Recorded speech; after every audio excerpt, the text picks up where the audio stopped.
Me llamo Alberto Martínez y soy psicólogo del programa de atención a personas sin hogar de Cáritas Elche. La pobreza y la exclusión social no son conceptos abstractos, sino que por el contrario contienen dentro de sí el significado más radical de la experiencia humana, el sufrimiento concreto de millones de vidas humanas a las que se les ha cercenado el desarrollo de sus proyectos vitales. Hablar con rigor de pobreza y exclusión social en España es hablar de los estudios que sobre la realidad social lleva realizando la Fundación FOESA desde hace 50 años. A sus informes me remito en la siguiente exposición. El sexto informe FOESA constató que el intenso crecimiento acaecido en España entre 1995 y 2007 no se había traducido en una distribución más equitativa de la renta ni en una disminución de la pobreza. Es decir, el crecimiento de esa etapa no estuvo acompañado de distribución, ni de una protección social más intensa, ni de soluciones a los graves problemas de integración social.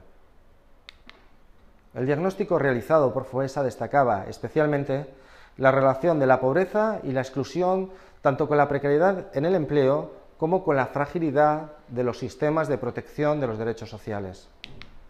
Esto significa que las preguntas sobre la crisis ya estaban hechas antes de la crisis, pues la pobreza se ha revelado como una realidad persistente a pesar del crecimiento económico. Cuando los mecanismos de contención se vinieron abajo, emergió la crisis social que ya existía. Para un sector muy importante de la población, esta crisis no era un fenómeno nuevo, ya que su acceso a derechos como un salario digno, una vivienda, un empleo, educación o salud ya estaban hipotecados. Los efectos derivados de la crisis se extendieron a ciudadanos cuya situación en el anterior contexto del crecimiento no hacía previsible que necesitaran recurrir a los servicios de ayuda. Estas situaciones y su fuerte impacto social tienen características de permanencia, por lo que su gravedad se seguirá sintiendo durante un periodo de tiempo nada desdeñable y será aún más visible a lo largo de la década actual.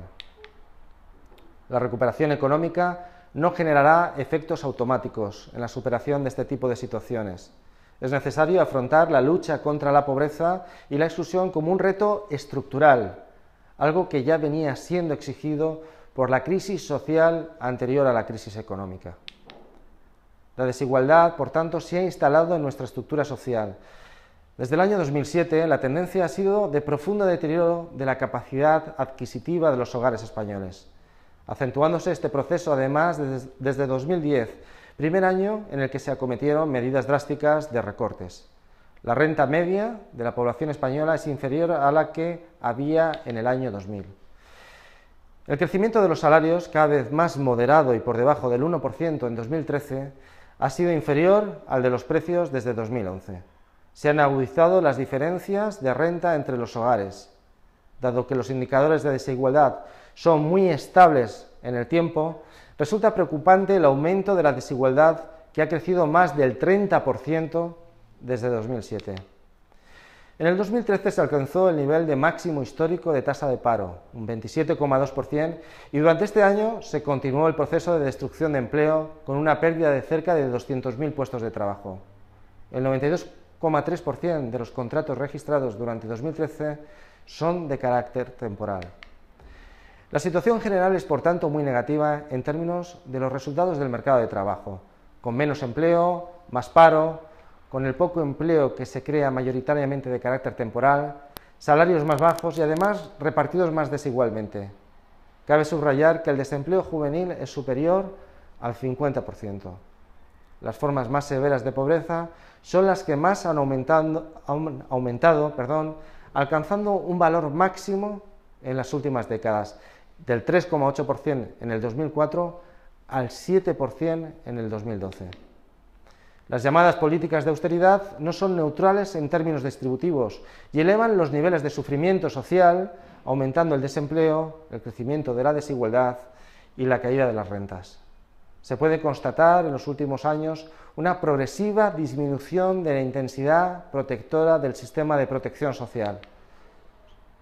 Tan solo Grecia y Rumanía presentaban valores más altos en 2012, perfilándose nuestro país como uno de los países donde mayor es el riesgo de pobreza. El agotamiento del derecho a las prestaciones ante la prolongación de las situaciones de desempleo y las insuficiencias en la cobertura que proporciona el sistema han dado forma a otro factor de riesgo social, como es el crecimiento de los desempleados que se quedan sin cobertura del sistema básico de aseguramiento, que solo se ha intentado paliar con instrumentos transitorios de limitado alcance. Podemos afirmar que los mecanismos de protección social se han debilitado y las políticas de austeridad han generado una mayor vulnerabilidad de la sociedad española. Los recortes en los servicios públicos de bienestar pueden suponer una ruptura definitiva para los más pobres. Es decir, si la austeridad vulnera los derechos sociales, estamos abandonando a los más pobres. Nuestra apuesta por los derechos sociales dará cuenta de los valores que realmente tenemos como sociedad, pues solamente seremos democracia si garantizamos los derechos sociales de los más vulnerables.